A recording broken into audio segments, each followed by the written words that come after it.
Hello students, ध्यान physics application में once again आप सभी लोगों का स्वागत है। लास्ट वीडियो में हमने बात किया था आपसे कंपैरिजन के बारे में बात किया था कि कैसे simple cubic, body centred and face centred को अलग अलग प्रॉपर्टीज के बिहाफ में हम कैटेगराइज कर सकते हैं।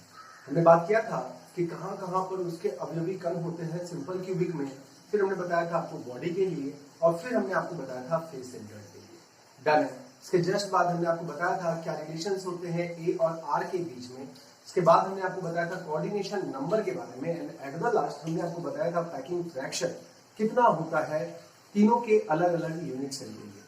डन। हमने आपको ये भी पैकिंग फ्रैक्शन को प्रूव करके बताया था यह इंडिपेंडेंट होता है आपका किस पर, नए डिपेंड किसी पर भी, इधर ये ना तो रेडियस ऑफ एटम पे डिपेंड करता है नहीं तो ये फिर हमारा साइड ऑफ अ क्यूब पे डिपेंड करता है। क्या ये बात समझ में आ रहा है? एंड अलॉन्ग दैट हमने आपको फॉर्मूला ऑफ अ कंपाउंड के बारे में बताना स्टार्ट किया था कि कैसे आप किसी भी पर्टिकुलर कंपाउंड का फॉर्मूला निकाल सकते हैं। लास्ट वीडियो में हमने आपको एक क्वेश्चन आपके लिए छोड़ा था कि एक पर्टिकुलर, मान लीजिए कि लेटिस स्टार्ट करते हैं इसके बारे में बात करना।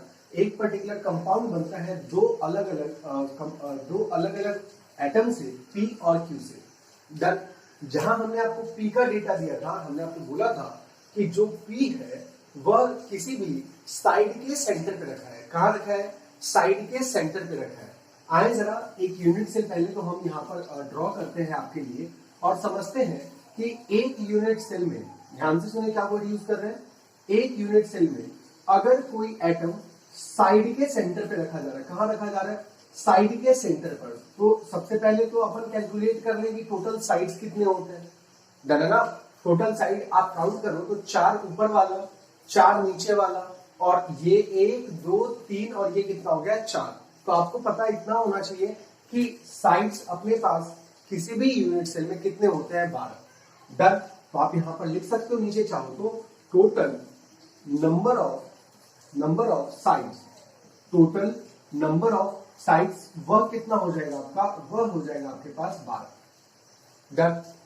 इसके जस्ट बाद अपने को यहाँ पर क्या निकालना है? अपने को निकालना यह है कि अगर कोई एटम किसी भी साइड के सेंटर पे रखा है तो उसका नेट कंट्रीब्यूशन कितने यूनिट सेल में होगा, उसका नेट कंट्रीब्यूशन कितने यूनिट सेल में होगा। एक बार अपने को ये फील हो गया फिर तो हम बड़े आराम से बता सकते हैं कि कितना इफेक्टिव नंबर ऑफ पी के एटम होंगे इस कंस्ट्रेंट के लिए जहां पे पी आपका कहां रखा है? किसी भी साइड के सेंटर पे रखा है। बात समझ में आ रहा था? तो आए जरा थोड़ा सा इमेजिनेशन करने की कोशिश करते हैं कि एक साइड के सेंटर पर अगर कोई एटम रखा है तो वह कितने अलग अलग यूनिट सेल के अंदर में कंट्रीब्यूट करता है। डन। स्टार्ट करें। देख सकते हो आप यहाँ पे, लाइक ये मान लो तो एक यूनिट सेल हो गया जो कि अपना है, मतलब जिसके अंदर में अपने को निकालना है। देखते हैं जरा कि एक साइड कितने अलग अलग यूनिट सेल के अंदर में कंट्रीब्यूट करता है, उसको हम लोग थोड़ा फील करने की कोशिश करते हैं। डन। देखिए जरा, ये एक साइड से तो आगे वाला यूनिट सेल बन गया। क्या आप इसी तरीके से एक पीछे के साइड में यूनिट सेल बना सकते हो क्या? आप ध्यान से फील करने की इसको कोशिश करें। क्या एक यूनिट सेल इस तरीके से कहां होगा? पीछे के साइड में भी एक यूनिट सेल होगा। क्या ये बात समझ में आ रहा है? पीछे के साइड वाला कि अगर आगे होगा तो उसी साइड से आप एक पीछे भी यूनिट सेल बना सकते हो। दो अलग अलग यूनिट सेल में तो दिख रहा होगा आपको कि इस एटम का तो कॉन्ट्रीब्यूशन सर होगा। डन।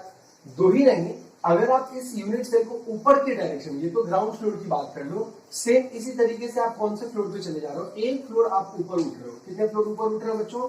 जस्ट एक फ्लोर अगर आप ऊपर उठ रहे हैं तो क्या इस साइड का कंट्रीब्यूशन ऊपर वाले भी यूनिट सेल में होगा?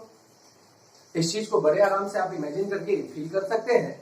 जैसे कि मान लीजिए कि जिस रूम में मैं आपको बता रहा हूं या फिर हम केमिस्ट्री के बारे में बात कर रहे हैं, ये हो गया उस रूम का टॉप एंड कॉर्नर जनाब।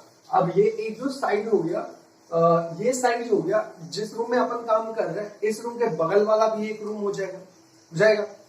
इस रूम के ऊपर वाला भी जो एक रूम होगा उस पे भी तो वो जो आपका अभी इस रूम के लिए तो वो टॉप एंड कॉर्नर हो जाएगा।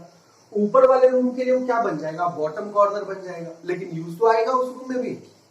बात समझ में आ रहा है क्या? इस रूम के जस्ट ऊपर वाले रूम के बगल में जो एक रूम होगा, मतलब या फिर आप कह लें इस रूम के पीछे जो रूम है उसके ऊपर वाला, क्या उसके लिए भी वह साइड यूज में आएगा? बस इतना आपको नया सोचना था इस सवाल में, आपका ये सवाल खत्म हो जाता है।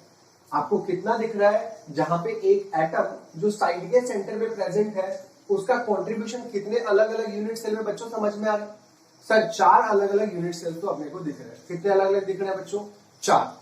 डन। तो आप बोल सकते हो कि मतलब इफेक्टिवली टोटल 4 अलग अलग यूनिट सेल में एक साइड के सेंटर पर रखा हुआ जो एटम है उसका कंट्रीब्यूशन आ रहा है, तो एक यूनिट सेल में कितना कंट्रीब्यूशन होगा बताएं। अब एटम तो सिमेट्रिकल होता है, जैसे कॉर्नर पर लास्ट टाइम कभी भी रखा हुआ रहता था तो आप कितना बोलते थे, एक कॉर्नर पर जो एटम रखा रहता है उसका कंट्रीब्यूशन 8 अलग अलग यूनिट सेल में होते हैं। 8 अलग अलग यूनिट सेल में कैसे होते हैं बच्चों, ये तो समझ में आ ही रहा होगा।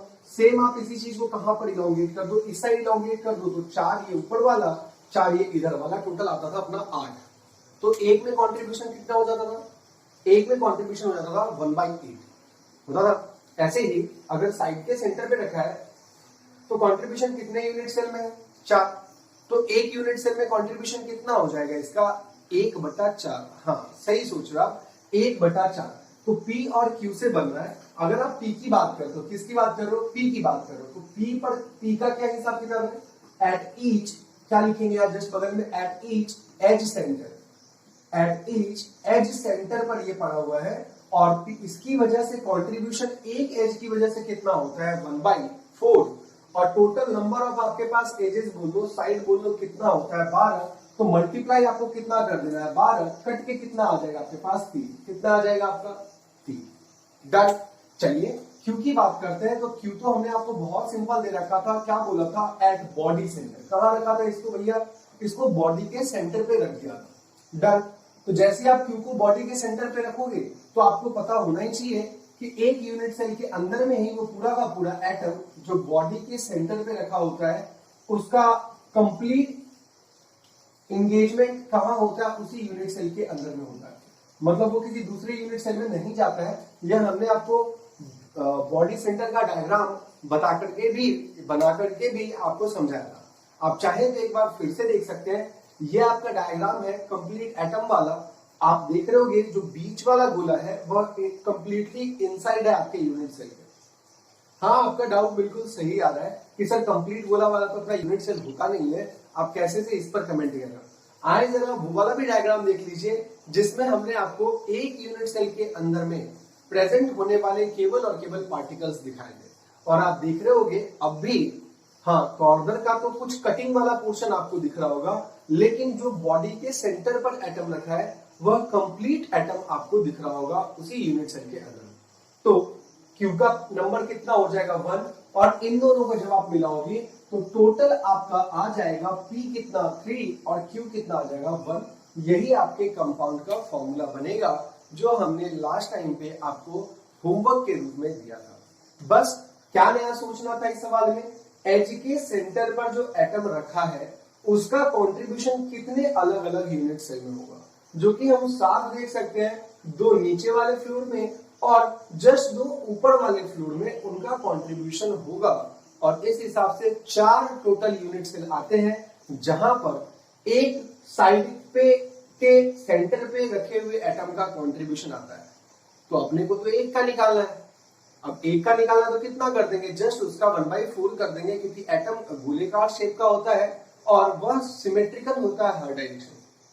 डरे यहां तक, बढ़े आगे। चलिए फटाफट आप इसको नोट कीजिए।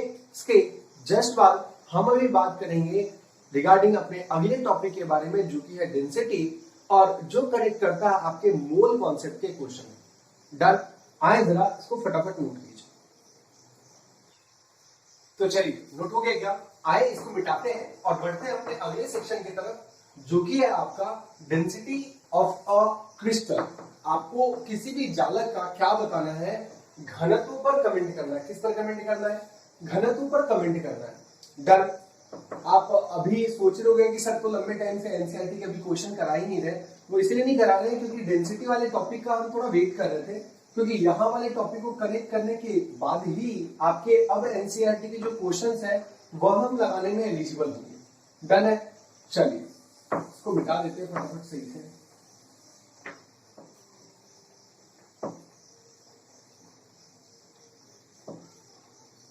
चलिए स्टार्ट करते हैं अपना अगला सेक्शन जो कि है डेंसिटी ऑफ अ कंपाउंड। आए जरा हेडिंग डालते हैं। किसके बारे में बात करना अपने को इन डिटेल बात करना है डेंसिटी के बारे में, मतलब घनत्व के बारे में। डेंसिटी ऑफ अ लैटिस बोल दे या कंपाउंड बोल दे, कोई फर्क नहीं पड़ता।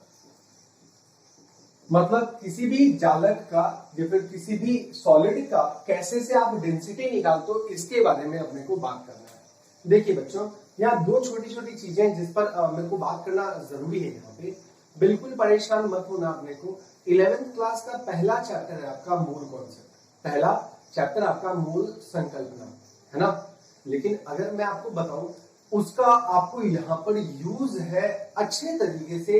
एनसीईआरटी के ही अगर आप सवाल देखते हो तो आपका दिमाग थोड़ा घूम जाएगा कि यार इससे कैसे क्वेश्चन पूछ जाएंगे, क्योंकि डायरेक्ट फॉर्मूला बेस्ड क्वेश्चन वो नहीं, वहां थोड़ा बहुत हिसाब किताब लगाया हुआ।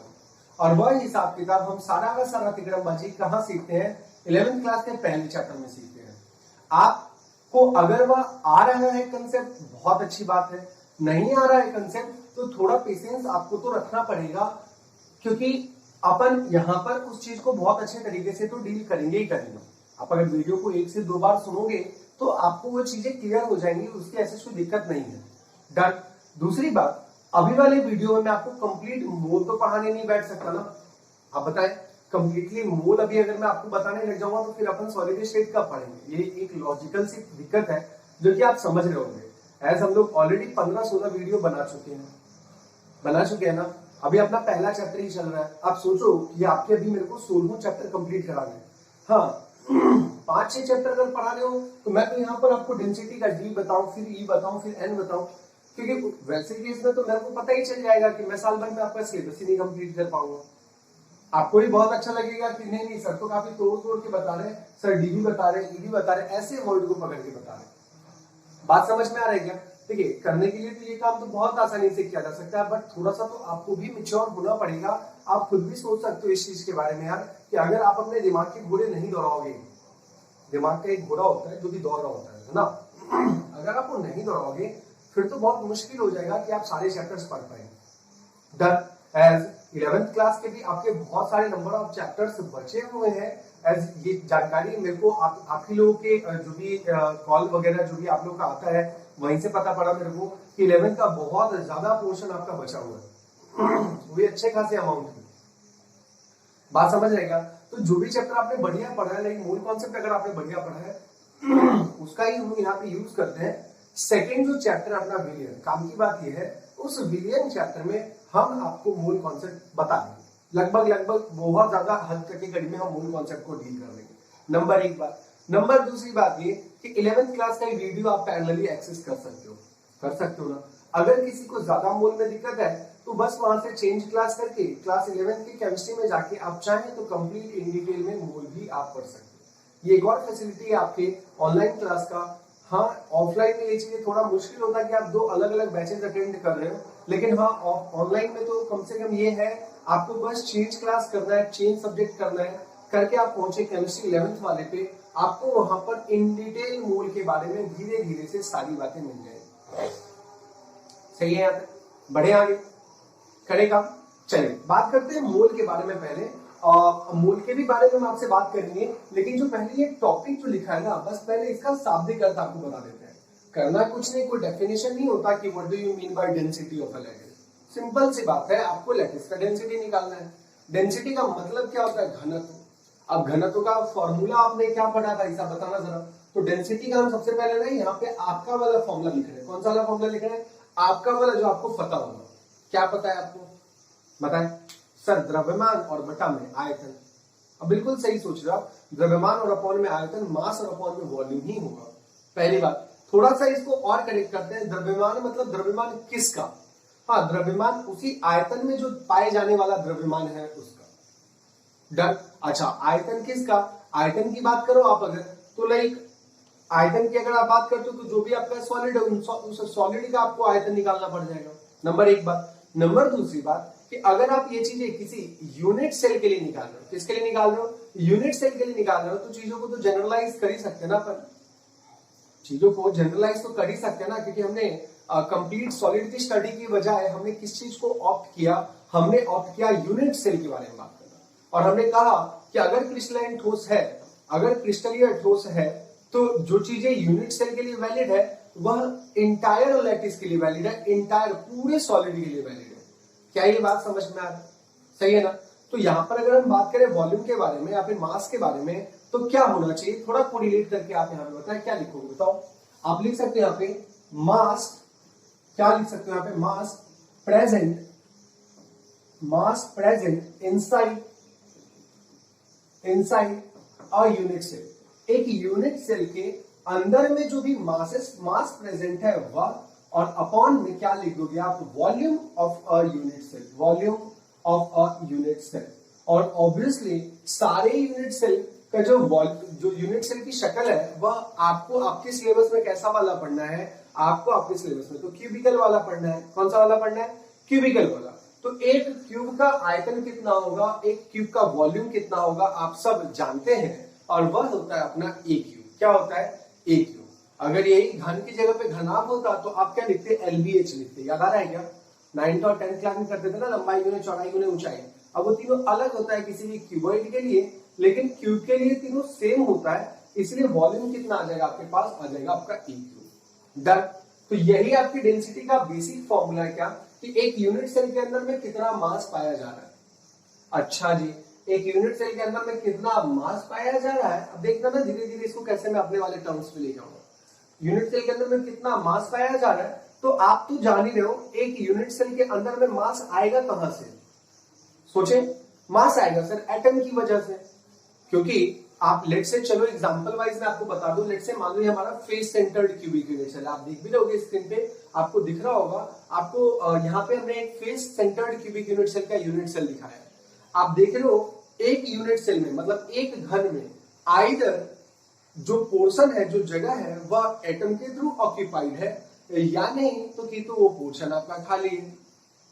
दो चीजें ना, आइदर कि आपका यूनिट सेल किससे ऑक्यूपाइड है, एटम से ऑक्यूपाइड है, या नहीं तो आपका यूनिट सेल क्या है, आपका वह यूनिट सेल खाली है। डन।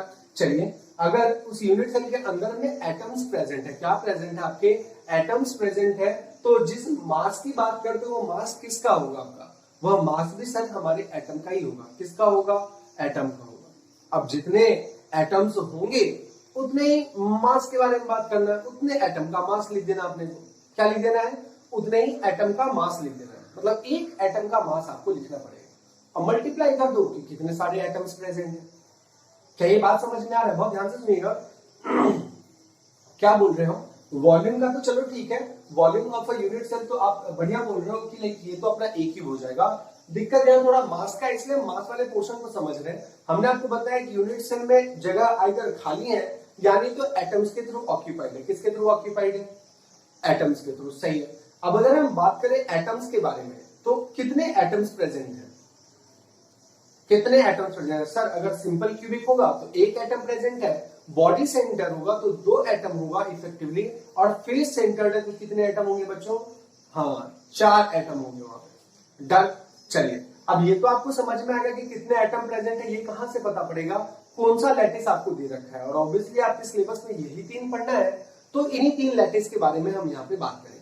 नंबर 1 बात। नंबर दूसरी बात कि चलिए 1 बोल दिया, 2 बोल दिया, यानी तो आपने 4 बोला ना, नंबर 1। दूसरा कि सर चारों एटम का मास लिखें, या फिर सर एक एटम का मास निकाल लेते हैं ना और उसको गुना कर देंगे 4 से। ये बात थोड़ा बचाओ। क्या बोल रहा हूं मैं आपको बोल रहा हूं कि आप एक एटम का मास निकालो। कितने एटम का मास निकालो जी? एक एटम का मास निकालो। सिंपल क्यूबिक है तो उसमें 1 से गुना कर दो। बॉडी सेंटर है तो उसमें आपको कितने से गुना कर देना चाहिए? 2। क्यों सर 2 से गुना कर रहे हैं हम यहाँ पे? हम इसीलिए 2 से गुना कर रहे हैं क्योंकि बॉडी सेंटर में कितने नंबर ऑफ एटम प्रेजेंट होते हैं बच्चों? 2 नंबर ऑफ एटम प्रेजेंट होता है। डन। अगली बात करें अगर फेस सेंटर्ड के बारे में, तो फेस सेंटर्ड में कितने एटम प्रेजेंट होते हैं बच्चों? 4। तो आप एक एटम का मास निकाल लो और उसको मल्टीप्लाई कर दो। किससे? इस 4 से मल्टीप्लाई करो। डन। तो क्या ये आपको तो समझ में आ रहा होगा कि हाँ sir, mass present inside a unit cell का मतलब यही है कि आपको क्या लिखना है कि मास ड्यू टू एन एटम, मतलब मास किसकी वजह से होगा भाई, एटम की वजह से होगा या फिर एटम्स की वजह से होगा। अब मास ड्यू टू एटम हो या फिर एटम्स हो, तो उसके लिए क्या आप आगे याद कीजिए कि हमने आपको बताया था effective number of particles present inside the unit, Z बोला था ना। तो उसके लिए कल के डेट में आपको इस सिंबल का यूज करना पड़ेगा जब आप डेंसिटी की बात कर रहे हो। तो उसके लिए आप क्या लिख दो, z, और इनटू क्या लिख दोगे, इनटू आप लिख सकते हो क्या, मास ऑफ एन एटम। किसकी बात कर रहे हो आप, मास ऑफ एन एटम। और अपॉन में क्या करना है, अपॉन में वॉल्यूम ऑफ अ क्यूब करना है। मतलब अब आप वॉल्यूम ऑफ अ यूनिट से लिखा था, अब तो आप लिख दो वॉल्यूम ऑफ अ क्यूब। क्या लिखना आपने को, वॉल्यूम ऑफ अ क्यूब। क्या ये बात समझ में आ रहा है। सिंपल क्यूबिक होगा तो 1 गुना मास ऑफ एक एटम, बॉडी सेंटर होगा तो sir 2 Guna mass of an atom, face centre होगा तो 4 गुना मास ऑफ एन एटम। एक एटम के मास में आप 4 से गुना कर देंगे तो एफसीसी की बातें आ जाएंगी। एक एटम के मास में अगर आपने 2 से गुना कर दिया, क्योंकि इफेक्टिव नंबर ऑफ पार्टिकल्स आपके किसी भी बीसीसी लैटिस के लिए कितना आता है, 2, और सिंपल क्यूबिक के लिए कितना आता है, 1 आता है। क्या mass present inside a unit cell को हम ये लिख सकते हैं, जेड टाइम्स कर देंगे mass of an atom, done. और अपॉन में लिख दिया हमने, चूंकि यूनिट सेल आपका मोस्टली क्यूबिकल है इसलिए हमने यहाँ पे लिख दिया वॉल्यूम ऑफ अ क्यूब। क्या यहां तक के करीब में किसी को भी कोई दिक्कत, कोई परेशानी, कोई कष्ट नहीं सर। चलिए अब मैं आपको जो मोल की बातें बोल रहा था वो क्यों बोल रहा था, वो इसके लिए बोल रहा था कि आप जो भी ये लिखे हो ना, मास ऑफ एन एटम, अब इसको हम क्या लिख सकते हैं कि जनरलाइज रूप में, इसको हम क्या लिख सकते हैं, एक जनरलाइज रूप में, एक ऐसा कि हर एक टाइप के एटम के लिए आपका मास आप लिख सको निकाल करके। इसकी बात अपने को करनी है कि कैसे सर इसको निकाला जाए, मास ऑफ एन एटम। तो इसके लिए अपने को सहारा किसका लेना पड़ेगा, 11th क्लास के पहले चैप्टर का, जिसको हम लोग बोलते हैं मोल कॉन्सेप्ट। क्या बोलते हैं, मोल कॉन्सेप्ट। वहां से आप इसको कनेक्ट करोगे, फटाफट आपका फॉर्मूला तैयार हो जाएगा। देखिए चीजें दो है, आइदर हम आपको डायरेक्टली डेंसिटी का फॉर्मूला लिख देते हैं जो कि आपको 12th क्लास में पढ़ना है, but most of the students का हमने पास टाइम पर देखा काफी कंफ्यूज होते हैं बोर्ड वाले बच्चे कि सर हम तो बचपन में डेंसिटी बराबर मास अपॉन वॉल्यूम सुने थे, अब पता नहीं क्या 12th क्लास में क्या फॉर्मूला लिखा है। बच्चों वो भी मास अपॉन वॉल्यूम ही लिखा है, कैसे से लिखा है वो हम आपको यहाँ पे बता रहे हैं। चलिए स्टार्ट करते हैं मास ऑफ एन एटम को निकालना। ये थोड़ा सा समझते हुए कि आपको मोल कॉन्सेप्ट आ रहा है बच्चों, अदरवाइज मैं अगर आपको यहाँ पे मोल के लेक्चर्स चालू करूं तो हो जाएगा अपना काम, 200-300 100-200 तो वीडियो कम से कम बन जाएंगे आपके सॉलिड स्टेट के। तो कुछ का बातें उसको अपन रख ही लेते हैं दिमाग में, जैसे आपका सॉलिड स्टेट खत्म होगा तो आप चाहो तो एनसीईआरटी पलट के देख भी सकते हो, अगला चैप्टर आपका सोल्यूशन है और उस सोल्यूशन के स्टार्टिंग के 4-5 पन्ने, 2-3 पन्ने मूल कॉन्सेप्ट की बात करी है, वहां पे मोलारिटी, मोलैरिटी, यही सारी चीजें निकाली है। तो जब अगर 12th के भी सिलेबस में चीजें लिखी है अपन जरूर उसको डील करने वाले हैं। डन, आज जरा टेस्ट करते हैं आपके मूल कॉन्सेप्ट को, क्या होता है मूल कॉन्सेप्ट। फिर वहां से मास ऑफ एन एटम को निकालेंगे, वहां पुट कर देंगे, आपके डेंसिटी का फॉर्मूला क्या हो जाएगा, डेंसिटी का फॉर्मूला तैयार हो जाएगा। चलिए बात करते हैं एक मोल के बारे में। मोल हमने आपको ऑलरेडी बोल रखा है, क्या होता है भाई साहब, एक समझ होता है। क्या होता है भाई साहब, एक समझ होता है। अब एक मोल के तो देखो 3 मतलब अलग अलग है, मतलब जैसे दर्जन के तो केवल एक ही मतलब है। कहते हैं ना कि अगर आपके पास 1 दर्जन सबस्टांस है तो कितने नंबर ऑफ सबस्टांस हो जाएंगे सर, 12। दर्जन का मतलब कितना होता है, बस केवल नंबर ऑफ आर्टिकल से कंपेयर करते हैं उसको, नंबर ऑफ चीज कितने वस्तु है आपके, बस उसके साथ ही हम उसमें तुलना करते हैं। अगर 1 दर्जन है तो कितना होगा, 12। 2 दर्जन है तो कितना होगा, 24। आधा दर्जन है तो कितना हो जाएगा, 6। डन। लेकिन अगर हम पूछे कि 6 तो ठीक है, मास कितना होगा उसका, द्रव्यमान कितना होगा, फिर आप बोलेंगे नहीं सर ऐसा तो कोई कोरिलेशन आप दर्जन का मास के संबंध में तो नहीं कर सकते। तो दर्जन का ये लिमिटेशन है, इसलिए हम दर्जन ना पढ़ते, हम केमिस्ट्री के अंदर में क्या पढ़ते हैं, हम केमिस्ट्री के अंदर में मोल पढ़ते हैं। क्या पढ़ते हैं, मोल पढ़ते हैं, पहली बात। दूसरी बात कि आपका यह जो एक मोल है, आयन कंपैरिजन करते हैं इसे एक मोल का किसके से, आपको पता होगा कि एक मोल के अंदर में कितने नंबर ऑफ पार्टिकल्स होते हैं। एक मोल के अंदर में आपके पास एवोगाड्रो नंबर जितना आपके पास क्या होता है, आपके पास पार्टिकल्स होता है। कितना पार्टिकल्स होता है, एवोगाड्रो नंबर जितना आपके पास क्या होता है भैया, आपके पास पार्टिकल होता है। अगर हम बात करें एवोगाड्रो नंबर कितना होता है सर, एक बार थोड़ा सा रिमाइंड करवा दीजिए, नाम तो सुना सा लग रहा है। यह आपका होता है 6.023 या फिर 22 भी लिखा होता है कुछ कुछ किताबों में, और इंटू 10 की पावर कितना 23 इतना नंबर ऑफ पार्टिकल होगा। क्या ये बात समझ में आ रहा है? जब जब आपके पास इतने नंबर ऑफ पार्टिकल्स होंगे, कितने, एक एन मतलब 6.023 इंटू 10⁻23, या फिर आप एक काम करो 6.022 ही लिखो, कोई दिक्कत नहीं है। आपने मोस्टली तो यही देखा होगा, इसलिए हम आपको यही लिख दे रहे हैं। तो एक एन बराबर इतना, मतलब जब जब जैसे यहाँ पे 12 पार्टिकल होता था तो एक दर्जन होता था ना, सही है। वैसे जब इतने नंबर ऑफ पार्टिकल्स हो जाएंगे तो ये किसके बराबर हो जाएगा, आपके एक मोल के बराबर हो जाएगा। हाँ, बस केवल और केवल नंबर ऑफ पार्टिकल नहीं, आप इस मोल का कोरिलेशन मास के साथ भी कर सकते हो। किसके साथ कर सकते हो, मास के साथ कर सकते हो। कितना होता है मास, एक मोल के अंदर में कितना होता है मास? आप थोड़ा गलत बोल रहे हो। आपने भी बोला कि लाइक एक मोल बराबर मास होता है सर उसके मॉलिक्यूलर मास जितना मास होता है, या फिर उसके एटॉमिक मास जितना मास होता है, बट आप गलत बोल रहे हैं। एटॉमिक मास और मॉलिक्यूलर मास बहुत छोटी सी चीज है, बट हाँ वहां गलत हो जाते हैं। और कहीं पे भी आप किसी भी कॉम्पिटिटिव एग्जाम में जाओगे, आपको यही छोटी बातें ही जो है वहीं से क्वेश्चन बना के रख देगा और आप बिल्कुल गलत करके आओगे। क्या बोल रहा है यहाँ पे, एक मोल बराबर कितना मास होता है? देखिए मॉलिक्यूलर मास नहीं होता, वो आपका मोलर मास होता है। क्या होता है आपका, मोलर मास होता है। वैल्यू सेम है, वैल्यू तो दोनों का सेम है, बट यूनिट सबके अलग है। तो एक मोल का मतलब कितना मास हो जाएगा, आप यहां पर लिख दें उस सब्सटेंस के मोलर मास जितना मास होता है। कितना मास होता है बच्चों, उस सब्सटेंस के मोलर मास जितना मास होता है। ग्राम पर मोल इस केस में यूनिट आएगा। मोलर मास जितना क्या होता है, मास होता है एक मोल का मतलब। तो आप देखें कि आप इस एक मोल को कनेक्ट किससे कर ले गए, नंबर ऑफ पार्टिकल से, और किससे कनेक्ट कर ले गए, उसके मास से। चलिए अगर एग्जांपल के टेस्ट पे बात करें तो कार्बन की बात करो। डन, अगर आपके पास एक मोल आपके पास कार्बन है, एक मोल आपके पास कार्बन है, तो इसका मतलब कितने नंबर ऑफ एटम होंगे आपके पास? सर 6.022 इंटू 10 की पावर कितना 23 इतना आपके पास नंबर ऑफ क्या होंगे, कार्बन का एटम होगा। पहली बात। दूसरी बात, कितना मास होगा सर? मास की बात करो तो पहुंच जाओ उस कार्बन के मोलर मास के बारे में, और कार्बन का मोलर मास कितना होता है आपका 12 ग्राम। कितना होता है 12 ग्राम। ये तो आप लोगों ने याद किया ही होगा, 6 दूनी 12। डन।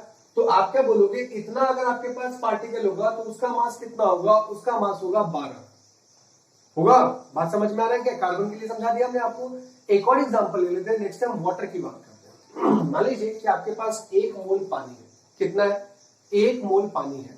अब अगर 1 मोल पानी है तो इसका क्या मतलब, आपके पास कितने पानी के अणु है, कितने जल के अणु है? आपके पास 6.022 इंटू 10 की पावर 23 इतने आपके पास जल के अणु है लेफ्ट साइड से, एंड राइट साइड से जल का आप मोलर मास बताया, मोलर द्रव्यमान बताया। कितना होता है आपका, होता है 18 ग्राम पर मोल। कितना हो जाएगा 18, क्योंकि एक हाइड्रोजन का एक, तो कितने हाइड्रोजन है 2, और एक ऑक्सीजन का 16। देखो आपने 11th क्लास में कंप्लीट बातें करी है, मजबूरन इसलिए हमने थोड़ा सा उड़ल चलना पड़ रहा है। यहाँ बात समझ में आ रहा है? सेकंड चैप्टर में बिल्कुल करेंगे। अगर हम इन्हीं सभी चीजों को यहाँ लिखने लग गए तो वीडियो आपके बहुत लंबे लंबे बनने लग जाएंगे, फिर आप लोग भी बोर हो जाओगे। अभी तो सोच रहे हो कि सर क्यों हम आप बता रहे हो, आप लिख क्यों नहीं दे रहे हो। चलो एक काम करते हैं, आपके हम लिख भी देते हैं। एग्जाम्पल के तौर पे बात करें तो आपके पास Na number of carbon atom होगा। देखो 2 एग्जाम्पल ही बस मैं आपके लिए लिख पाऊंगा। बराबर में कितना हो जाएगा 1 मोल कार्बन, और यही बराबर कितना हो जाएगा 12 ग्राम के बराबर होगा, 12 ग्राम ऑफ कार्बन। क्या ये बात समझ में आ रहा है? मतलब Na नंबर ऑफ आपके पास कार्बन एटम होंगे तो मतलब 1 मोल है, और उसका ही मतलब क्या होता है 12 ग्राम आपके पास कार्बन एटम होगा। बाय डिफॉल्ट है यहाँ पे ग्राम पर मोल, क्योंकि 1 मोल की बात कर रहे हो इसलिए पर मोल नहीं लगा रहे, यहाँ 1 मोल तो लिख ही दिया ना। ये तो हमने आपको एक एलिमेंट का एग्जांपल दे दिया, एक कंपाउंड का भी एग्जांपल दे रहे हैं। क्या कि लाइक अगर आपके पास 1 मोल पानी है, क्या 1 मोल पानी है, तो इसका क्या मतलब है, इसका मतलब होता है आपका Na नंबर ऑफ आपके पास क्या हो जाएगा, Na नंबर ऑफ H2O के मॉलिक्यूल्स हो जाएंगे। क्या हो जाएंगे, Na नंबर ऑफ H2O के मॉलिक्यूल्स हो जाएंगे। और यह भी आपका बराबर किसके होगा, अगर आप पानी का मोलर मास निकाले तो एक हाइड्रोजन का, यही मैं आपको बता रहा था, एक और हाइड्रोजन का कितना हो जाएगा 2, तो 2 प्लस एक ऑक्सीजन का मास कितना होता है 16, तो 2 प्लस 16 मिलाकर के कितना हो जाएगा 18। आपके पास कितना आ जाएगा 18 ग्राम आपके पास पानी आ जाएगा। या फिर आप उल्टा भी बोल सकते हो, अगर आपने तराजू से माप लिया कि आपके पास 18 ग्राम पानी है, कितना है भैया 18 ग्राम पानी है, तो उसका ही मतलब क्या हो जाएगा 1 मोल, और उसका ही मतलब क्या हो जाएगा कि आपके पास उसके अंदर में कितने अणु होंगे पानी के, वह आप बिना क्रॉस चेक किए हुए डायरेक्ट बोल सकते हो 6.022 इंटू 10 की घात कितना 23, इतने आपके पास अणु होंगे किसके, जल के, कितने ग्राम में, 18 ग्राम। क्या ये बात आपको समझ में आ रहा? डन है यहाँ पर, कोई दिक्कत नहीं। वही हम आपको बताते हैं कि Na नंबर ऑफ पार्टिकल होगा तो क्या होता है 1 मोल और बराबर में क्या होता है मोलर मास, जितना मास। तो मैं इस एक लाइन से आपके लगभग 95% मोल के क्वेश्चन को सॉल्व कर सकता हूं। जिसको कुछ भी याद नहीं करना है यहाँ पे, आप बहुत सारे फॉर्मूले बैठ करके याद कर रहे होंगे और मोल की अंडरस्टैंडिंग फिर क्लियर नहीं होगी। जैसे अभी जो भी ये वीडियो देख रहे होंगे उनको लग रहा होगा कि यार हमने तो उस टाइम में बहुत फॉर्मूले याद किए थे, बहुत सारी चीजें समझ में आई थी, पता नहीं अभी याद क्यों नहीं आ रहा। बहुत लोगों के साथ ये हो रहा होगा। मैं आपको बताना चाहता हूँ फॉर्मूले कितने ही रटोगे यार, रटने के लिए केमिकल रिएक्शंस है ना। आप क्या रटो, आप समझो, मतलब क्या, आप जो कंसेप्ट है उस कंसेप्ट को समझे। एक बार समझेंगे इस चीज का फायदा आपको आपके जो आगे चल के जो भी एग्जाम्स आप दोगे, आइदर जेई और इंजीनियरिंग की बात कर लें या फिर आप बात कर लो किसी भी गवर्नमेंट सेक्टर के एग्जाम्स के बारे में, रेलवे का, बैंक का, पीओ का, जो भी आपका ये बनता है यूपीएससी वगैरह का, वहां पर भी तो आपसे क्या चेक कराया जाता है, आपकी समझ ही तो चेक कराई जाती है। अभी आप सबके सब छोटे छोटे बच्चे हो, अभी आप लोग की अंडरस्टैंडिंग समझना करना, अंडरस्टैंडिंग वाले पोर्शन पर हिट करना बहुत बहुत बहुत ज्यादा जरूरी है। एक बार चीजें समझ में आनी स्टार्ट हो गई तो आप लंबे टाइम के लिए चीजें समझ सकते हो, रट करके कितना आगे बढ़ोगे, है ना। इसलिए हम आपको बस केवल ये एक लाइन बता रहे हैं। मेरे को तो बस इतनी पता है एक मोल का मतलब, मोल के बारे में, और क्वेश्चन तो शायद आज तक की करीब में नहीं रुके हैं, चाहे फिर वो टाइम जिस टाइम पर मैं खुद भी पढ़ाई करता था या फिर जब से मैं बताना स्टार्ट किया। डन यार, बढ़े आगे चलिए भाई। अब इसका यूज सर कैसे आप मास ऑफ वन एटम के साथ करते हो, पता नहीं बीच में आपने क्यों मोल पढ़ाया है। देखिए हम यहीं से कोरिलेट करके आपको बता देंगे, यहीं से उस सवाल का हल निकलेगा कि एक एटम का मास कितना होगा। अब यहां पर तो गणित है, गणित वाला क्वेश्चन तो आप लोगों का हमें पता है काफी स्ट्रॉन्ग है। अगर मैं आपसे बोलूं चलिए आ जाए जरा एक एक नियम की बात करते हैं। देखो एक एक नियम से कैसे इस सवाल को उड़ा देते हैं, उस डाउट को ये उड़ा देते हैं मास ऑफ एन एटम कितना हो। ध्यान से देखें, जब तक आपके पास कितने पार्टिकल्स होंगे भाई साहब, Na पार्टिकल्स होंगे। कितने पार्टिकल्स होंगे, Na पार्टिकल्स होंगे, तो उसका मास कितना होगा, मोलर मास जितना मास होगा। आपको किसका मास बताना जरा, Na पार्टिकल का मास बताना है या फिर एक पार्टिकल का मास बताना है, एक एटम का मास बताना है। बोले आपको कितने पार्टिकल का मास बताना है, आपको बस एक एटम का मास बताना है, एक एटम का। और यहाँ किसका हिसाब आपको मिल चुका है, आपको मोल कंसेप्ट के बिहाफ में Na पार्टिकल का हिसाब मिल चुका है। तो आप क्या बोलते हो कि जब ध्यान से देखते चल रहे हैं, यहाँ पे ये वाला क्वेश्चन थोड़ा इंपॉर्टेंट पड़ जाएगा आपके लिए।